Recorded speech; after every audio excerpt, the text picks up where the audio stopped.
The weather conditions are improving in the Baltimore area, and that's very helpful as folks try to recover from the rain that we've been having in the area.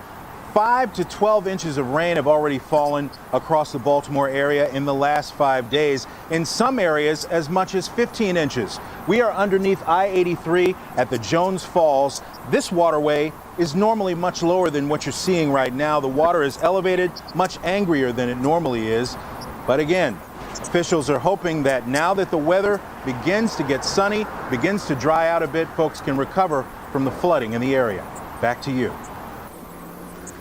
That's right, guys. We are here at Robert Poole Elementary Middle School, where later on today, school leaders and folks from the community will be here for a unique groundbreaking of 5 separate school projects around the city of Baltimore. And the goal is to help transform the way kids learn in the future. Baltimore City Public Schools say there are several goals in the 21st Century Schools plan. First, to help transform student opportunities and their achievement. Second, to provide jobs and resources to families. And third, to help revitalize neighborhoods across the city. The new and renovated buildings will have adaptable space, learning areas, classrooms equipped with technology, and they'll also be designed to be hubs of resources that will support entire communities. And as we get ready for today's groundbreaking, keep in mind this is the second phase of the project. The first phase includes 5 schools that'll be ready for kids when they head back to school later this fall.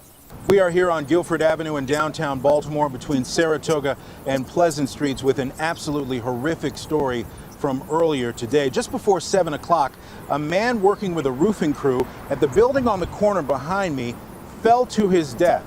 Officials are saying that the man had been working with a roofing crew for the last several months on the building. Roofing materials, about 500 pounds worth, got away from the man, knocked into him, and he fell to his death. Officials say that the crew immediately called 911 and he was taken to shock trauma, but it was too late.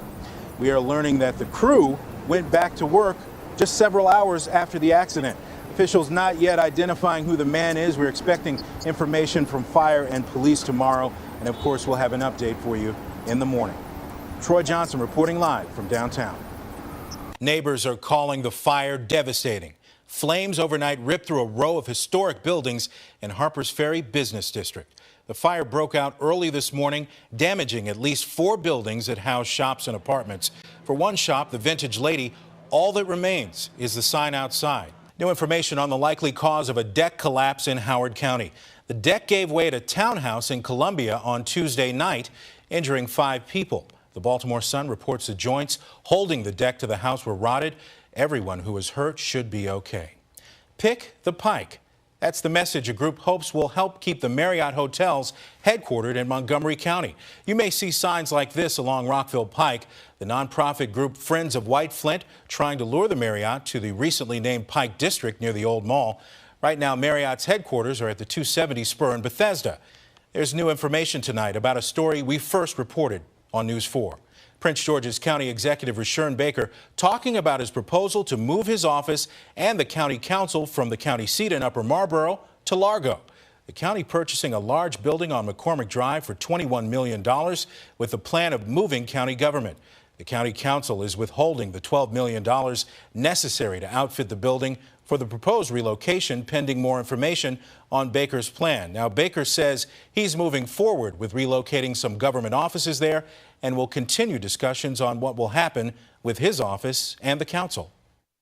A guilty plea today from the Arlington man who sparked an 8-hour manhunt across our area. Woosin Asai, arrested for a string of bank robberies. He escaped from police custody in March while being treated at Inova Fairfax Hospital. He carjacked 2 drivers during the chase and was eventually arrested in D.C. Asai faces a minimum of 32 years in prison. He'll be sentenced in October. D.C. didn't fare so well in Sharknado 3. The latest installment of the cult hit took aim at the nation's capital. First, the Lincoln Memorial fell victim, and the Washington Monument impaled the White House. But President Mark Cuban survived the deadly flying sharks. Sharknado 3 appears to be another hit. It's still trending worldwide on Twitter.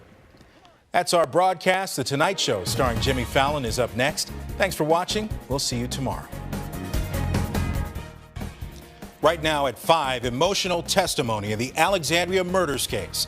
A survivor tearfully describing what happened the day she was shot. A Metro passenger pulls the emergency brake after realizing he missed his stop, the trouble it caused for your commute, and what happened when police caught up with him. And a lot of you want to know your rights. After seeing the dashcam video of Sandra Bland's arrest, we asked the experts and we're breaking it down for you. Good evening, I'm Troy Johnson. Here's what's happening. A woman spoke through tears, recounting the moments a man opened fire in Ruth Ann Lodato's Alexandria home. The caregiver of Lodato's mother took the witness stand today at a hearing for Charles Severance. Severance is accused of killing Lodato and 2 other people in Alexandria. Northern Virginia Bureau Chief Julie Carey was live tweeting from this event today.